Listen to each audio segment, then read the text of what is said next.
Hello everyone, அஸ்ஸலாமு அலைக்கும். இன்றைக்கி நாம் என்ன ரெசிபி பார்க்க போகிறோம் அப்படின்னா மட்டன் தக்கடி தான் பார்க்க போகிறோம். காரமான கொழுக்கட்டை. வாங்க ரெசிபிக்குள்ளே போகலாம். ஆயில் நான் எப்போவும் சொல்கிறது தான். இப்போ நான் வந்து 2-3 ஸ்பூன் ஆயில் சேர்க்குறேன்.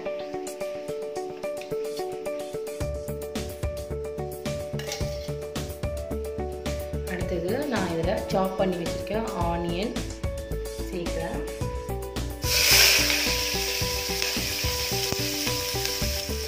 ஆனியன் ரொம்ப வதங்கணும்னு அவசியம் இல்லை, நம்ம சும்மா சால்னா தான் வைக்க போகிறோம், அதனால் லைட்டாக வதங்கிடுச்சுன்னா போதும். அடுத்தது இதில் நம்ம 1 ஸ்பூன் இஞ்சி பூண்டு பேஸ்ட் சேர்த்துக்கலாம். அடுத்து நம்ம சாப் பண்ணி வச்சுருக்க தக்காளியும் 1 பச்சை மிளகாய் சாப் பண்ணி வச்சுருக்கேன், இதையும் சேர்த்துடலாம்.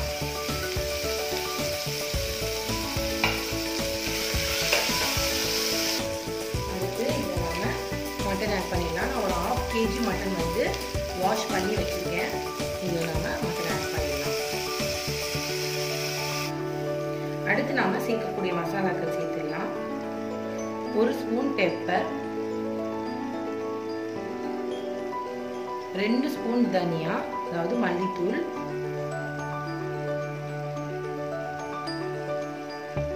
1/4 ஸ்பூன் மஞ்சள் தூள், 1/4 ஸ்பூன் சீரகத்தூள், அடுத்து 1/2 ஸ்பூன் மிளகாய்த்தூள். நம்ம சேர்க்க வேண்டிய ஐட்டம்ஸ் எல்லாமே இவ்வளோ தான். அடுத்ததாக இதில் நம்ம தண்ணி ஆட் பண்ணிடலாம். அதாவது மட்டன் நல்லா முழுகிற அளவுக்கு தண்ணி சேர்த்துக்கோங்க. கடைசி இதில் 1 ஸ்பூன் உப்பு போட்டுக்கிறேன்.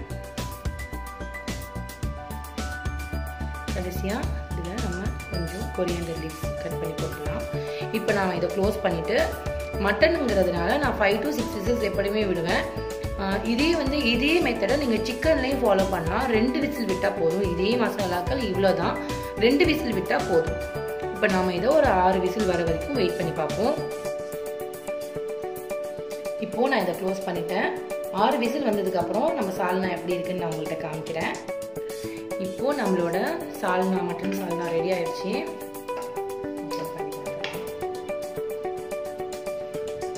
சூப்பராக ரெடி ஆயிடுச்சு. இப்படியே இதை ஒரு பக்கம் வச்சுட்டு அடுத்தது நம்ம கொழுக்கட்டைக்கு மாவு ரெடி பண்ணிடலாம். இப்போது ஒரு பேனில் வந்து நான் என்ன எடுத்திருக்கேன் அப்படின்னா 2-2 1/2 கப்பு மாவு எடுத்திருக்கேன், அரிசி மாவு எடுத்திருக்கேன். இப்போது இதில் சால்ட் ஆட் பண்ணலாம். சால்ட்டு நான் இப்போ 1 ஸ்பூன் சால்ட் ஆட் பண்ணுறேன். அடுத்தது இதில் ஒரு ஆனியன் கட் பண்ணி வச்சுருக்கேன். அதுக்கப்புறமா கொஞ்சம் கொரியாண்டர் லீவ்ஸ் இருக்குது, அதையும் சாப் பண்ணி வச்சுக்கோங்க. அடுத்து கொஞ்சமாக கருவேப்பிலையை சாப் பண்ணி வச்சுக்கோங்க. இதில் ஆட் பண்ணிடலாம். கிரேவி மட்டும் எடுத்து இந்த மாவில் கொஞ்சம் மிக்ஸ் பண்ணிக்கலாம். இந்த கொழுக்கட்டை மாவில் மிக்ஸ் பண்ணிக்கலாம். ரொம்ப மிக்ஸ் பண்ண அவசியம் இல்லை, ஒரு 4-5 கரண்டி நான் ஆட் பண்ணியிருக்கேன் இதில். அடுத்ததாக என்ன பண்ணலாம்னா கொஞ்சம் கொஞ்சமாக தண்ணி ஆட் பண்ணி இதை வந்து நம்ம சப்பாத்தி மாவு பதத்துக்கு இந்த மாவை பிசைஞ்சிடலாம். பாருங்கள், நம்ம மாவை வந்து சூப்பராக சப்பாத்தி மாவு அளவுக்கு பிசைஞ்சாச்சு. அடுத்தது என்ன செய்யலாம்னு சொல்கிறேன். அடுத்து நான் ஒரு அலுமினிய சட்டி தான் வச்சுருக்கேன், ஏன்னா அடி பிடிக்காமல் இருக்கணுங்கிறதுக்காக சட்டி வச்சுருக்கேன். இதில் இந்த மட்டனோட தண்ணி இருக்கு இல்லையா, இதை மட்டும் சேர்த்துக்கலாம்.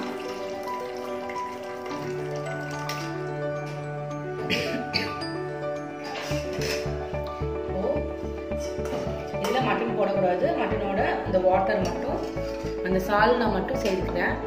அடுத்தது இதில் நான் கொஞ்சம் வாட்டர் வந்து ஆட் பண்ணிக்கிறேன், அதாவது 1-1 1/2 டம்ளர் தண்ணி ஆட் பண்ணிக்கிறேன்.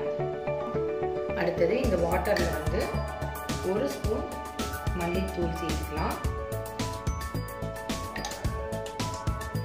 அடுத்தது இதில் 1/4 சிட்டிகை மஞ்சள் பொடி, அதுக்கப்புறமா மிளகு கொஞ்சம்,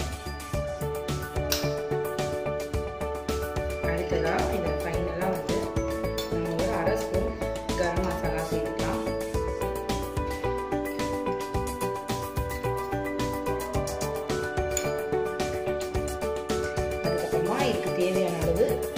சால்ட் ஆட் பண்ணிடலாம். இதில் தேவையான அளவு கொரியாண்டர் லீவ்ஸ் ஆட் பண்ணிடலாம். பாருங்கள், இது நல்லா கொதி. அடுத்தது இந்த மாவை வந்து இந்த மாதிரி இந்த ஷேப்பில் நான் கொழுக்கட்டையாக உருட்டுறேன். உங்களுக்கு ரவுண்ட் ஷேப் வேணும்னா ஓவர் ஷேப்பில் உருட்டிட்டேன். உங்களுக்கு ரவுண்ட் ஷேப் வேணும்னா ரவுண்ட் ஷேப்பில் நீங்கள் இதை உருட்டிக்கோங்க. இங்கே பாருங்கள், இந்த ஷேப்பில் நான் இப்போ இதை உருட்டி வச்சுருக்கேன். இப்போது நாம் உருட்டி வச்ச கொழுக்கட்டைங்களை இதில் போட்டுடலாம். பாருங்கள், நல்லா கொதிக்குது.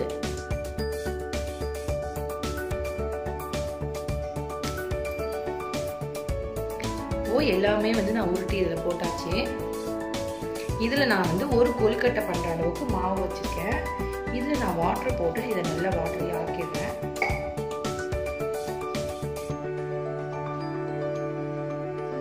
இப்போது நான் இதை நல்லா கரைச்சிருக்கேன். பாருங்கள், அந்த ஒரு கொழுக்கட்டை அளவு மாவை வந்து நல்லா தண்ணி விட்டு கரைச்சிருக்கேன். இதில் நம்ம இதை ஆட் பண்ணிடலாம். இப்போது நம்ம இதை க்ளோஸ் பண்ணி இந்த கொழுக்கட்டை நல்லா வேகிற வரைக்கும் வைக்கலாம். அதாவது ஒரு 15 மினிட்ஸில் இது வெந்துரும்னு நினைக்கிறேன். நான் எடுத்துகிட்டு சொல்கிறேன். இப்போது இந்த கொழுக்கட்டை வந்து ரெடி ஆயிடுச்சு. நல்லா வெந்துடுச்சு. ஆனால் செம்ம ஹாட்டாக இருக்குது.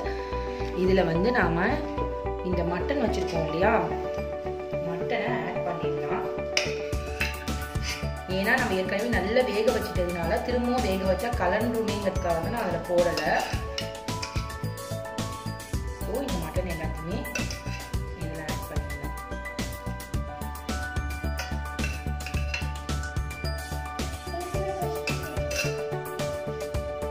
இப்போ நம்மளோட ருசியான தக்கடி ரெடி. வாங்க நம்ம பிளேட்டிங் பண்ணி காமிக்கிறேன் உங்களுக்கு. பாருங்க, நம்மளோட சூப்பரான மட்டன் தக்கடி ரெடி ஆயிடுச்சு. இந்த ரெசிபியை நீங்கள் ட்ரை பண்ணி பாருங்கள். உங்கள் ஃபீட்பேக் எனக்கு சொல்லுங்கள். என் சேனல் உங்களுக்கு பிடிச்சிருந்துச்சுன்னா மறக்காமல் வங்கிடாஸ் கிச்சனுக்கு சப்ஸ்கிரைப் பண்ணுங்கள். தேங்க்ஸ் ஃபார் வாட்சிங்.